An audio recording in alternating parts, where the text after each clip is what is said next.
નમસ્કાર દર્શક મિત્રો, હું સંજય ચુડાસમા અને આજે ફરીવાર નવા વિડીયોમાં નવા વ્લોગ સાથે હું મારા બધા જ મિત્રો, ફ્રેન્ડ્સ તેમજ વડીલોનું સ્વાગત કરું છું મિત્રો. તો મિત્રો આજે આપણે ગીર સોમનાથ જિલ્લાના સૂત્રાપાડા તાલુકાની અંદર આવેલું મંદિર એટલે કે બરડાદેવ મંદિર, બરડાદેવ બાપાનું મંદિર. તો આપણે આજે બરડાદેવ બાપાના દર્શન કરીશું અને અહીંયાના જે પૂજારી છે મિત્રો તેની સાથે મળી અને બરડાદેવ બાપાનો ઇતિહાસ જાણીશું. તો મિત્રો ચાલો આજના આપણા આ વિડીયોની શરૂઆત કરીએ. આપણે ગેટની અંદર જઈએ અને સૌ પ્રથમ પહેલા આપણે બરડાદેવ બાપાના દર્શન કરીશું અને ત્યારબાદ અહીંયાના જે પૂજારી છે તેમની સાથે મળી અહીંયાનો જે ઇતિહાસ છે તે આપણે બધા જ જાણીશું. તો ચાલો મિત્રો, હર હર મહાદેવના નાદ સાથે આજના આપણા વિડીયોની શરૂઆત કરીએ. તે પહેલા આપણી ચેનલ પર મિત્રો જો કોઈ મિત્ર, ફ્રેન્ડ્સ તેમજ વડીલ આપણી ચેનલ પર નવા હોય મિત્રો તો ચેનલને લાઈક, શેર અને સબસ્ક્રાઇબ કરવાનું ભૂલતા નહીં કે જેથી કરીને અવનવા ધાર્મિક મંદિરો વિશેની માહિતી મિત્રો આ બધા સમક્ષ સુધી પહોંચી શકે. તો ચાલો મિત્રો હવે આપણે ગેટની અંદર જઈએ. તો મિત્રો તમે જોઈ શકો છો ગેટની અંદર આવતા ખૂબ જ મોટું અને વિશાળ અહીંયા પર આ પટરાંગણ છે. ચારેકોર પ્રકૃતિ છે એ 16 કળાએ ખીલી હોય એવું શાંતમય વાતાવરણ છે કે જેથી તમે અહીંયા પર બેસી શકો અને તમને શાંતિનો અનુભવ થાય. તો મિત્રો હવે હજી આપણે આગળ જઈએ મંદિર તરફ. ચાલો મિત્રો.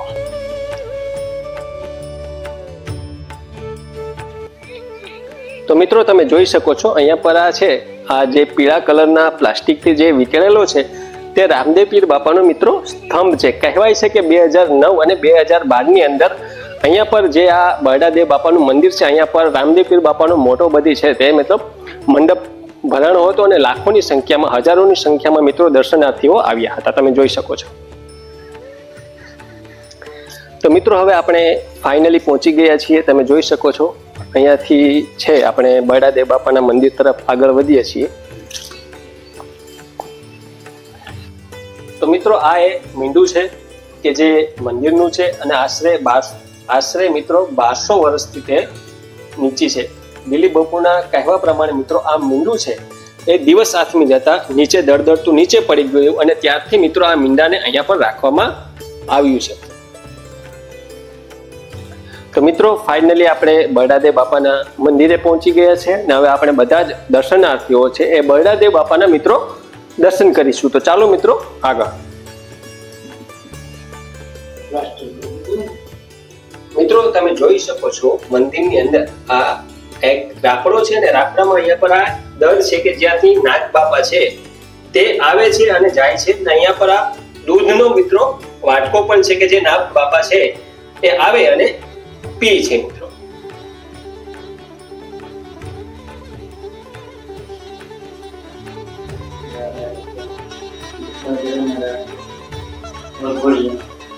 તો મિત્રો આપણે બધા જ દર્શન કરી રહ્યા છીએ બરડાદેવ બાપાના મિત્રો. બરડાદેવ બાપા છે એ આપણા બધા જ ઉપર તેમના આશીર્વાદ છે એ તે કાયમને માટે, સદાયને માટે રાખે તેવી આપણે બરડાદેવ બાપાને પ્રાર્થના કરીએ છીએ.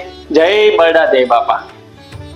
મિત્રો બરડાદેવ બાપાનું આ મંદિર અતિ પ્રાચીન અને પૌરાણિક છે અને વર્ષોથી મિત્રો અહીંયા પર બરડાદેવ બાપા છે તે અહીંયા પર બિરાજમાન છે.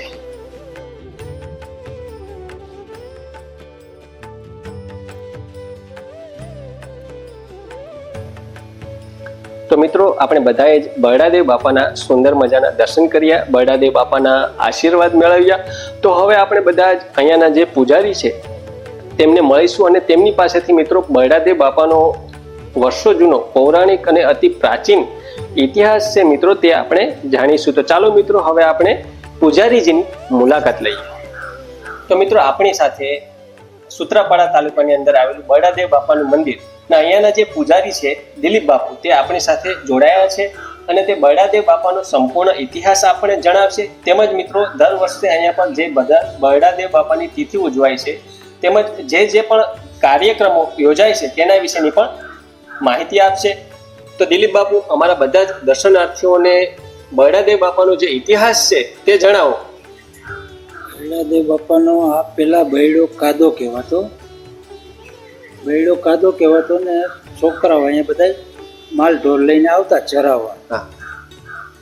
ને સૂત્રાપાડા ગામ નહીં થઈ, સુદલપુર નગર કહેવાતું. બરાબર. એટલે છોકરાઓ બધા અહીંયા આવતા ચરાવવા ગાયું.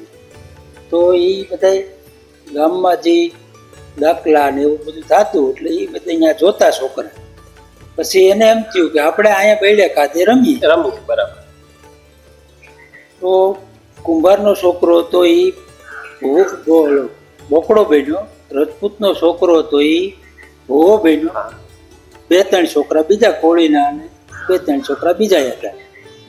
તો એને રમત માંડી એટલે બોકડો છોકરો હતો બન્યો હતો, કુંભારનો છોકરો જે બોકડો બન્યો હતો એ બધો ધૂણવા માંડ્યો. તો રજપૂતના છોકરાએ બાજરાનું રાડું રાખ્યું એટલે છોકરાનું ધડ ને માથું અલગ થઈ ગયું. એટલે છોકરા બધા ગભરાઈ ગયા એટલે એ બધા દોડતા ગામમાં જઈ અને લાખીમાને આવી રીતના વાત કરી કે આવી રીતના થયું બેડે કાઢ્યું.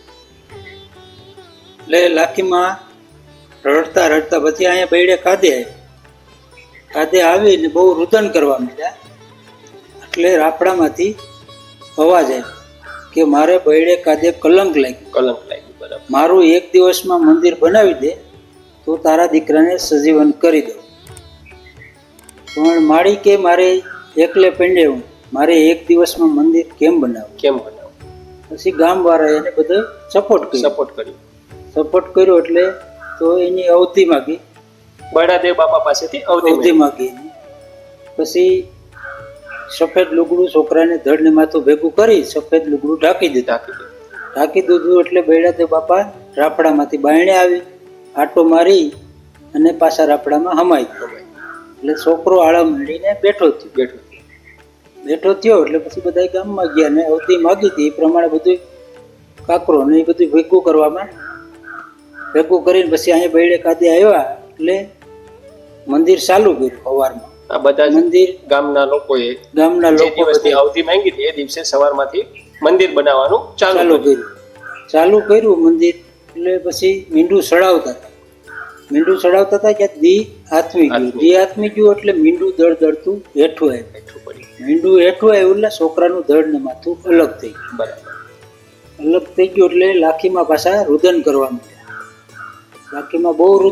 માંડ્યા. એટલે આપોઆપ અગ્નિ પ્રગટ થઈ એટલે એમાં મા દીકરો બે હમાઈ ગયા. એ બૈડે રાપડાની બાજુમાં છે. આપણે રાપડાની બાજુમાં જે દર્શન કર્યા તે લાખીમાં અને વિરમ બાપાનું છે.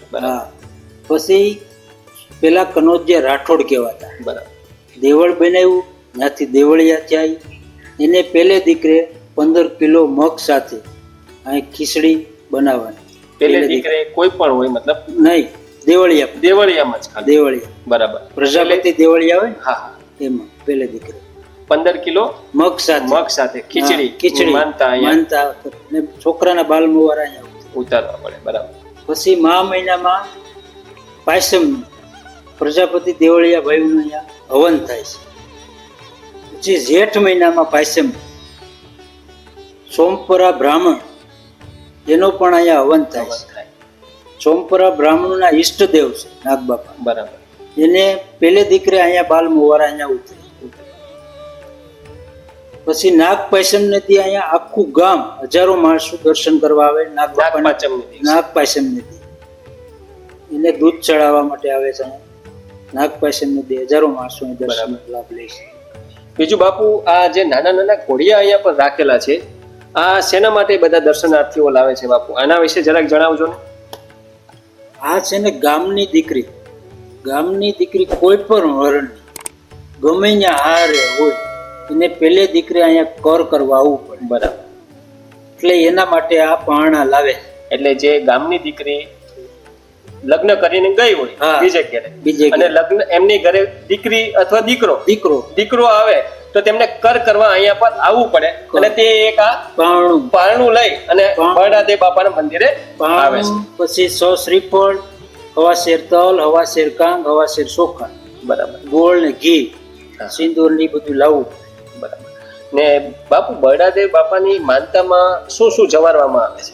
બળાદેવ બાપાની માનતામાં ખીચડી,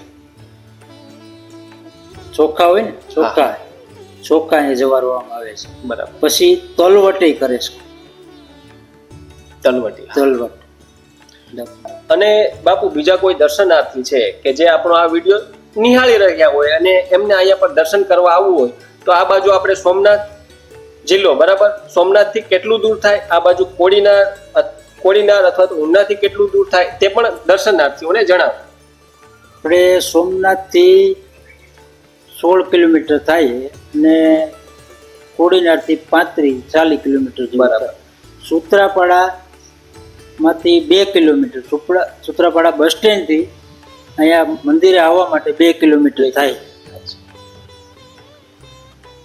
તો મિત્રો, દિલીપ બાપુએ જે પ્રમાણે આપણને બરડાદેવ બાપાનો ઇતિહાસ સમજાવ્યો કે એ સાંભળી અને આપણું પણ હૃદય છે તે લાગણીવશ થઈ જાય તેવો મિત્રો બરડાદેવ બાપાનો ઇતિહાસ છે. તો આપ બધા પણ એકવાર ચોક્કસ બરડાદેવ બાપાના મુલાકાતે આવજો, તેમના દર્શન કરજો, તેમના આશીર્વાદ મેળવજો. તો આપ બધા જ લોકોને ખાસ વિનંતી છે કે બરડાદેવ બાપાના મંદિરની એકવાર અવશ્ય મુલાકાત લેજો. જય બરડાદેવ બાપા.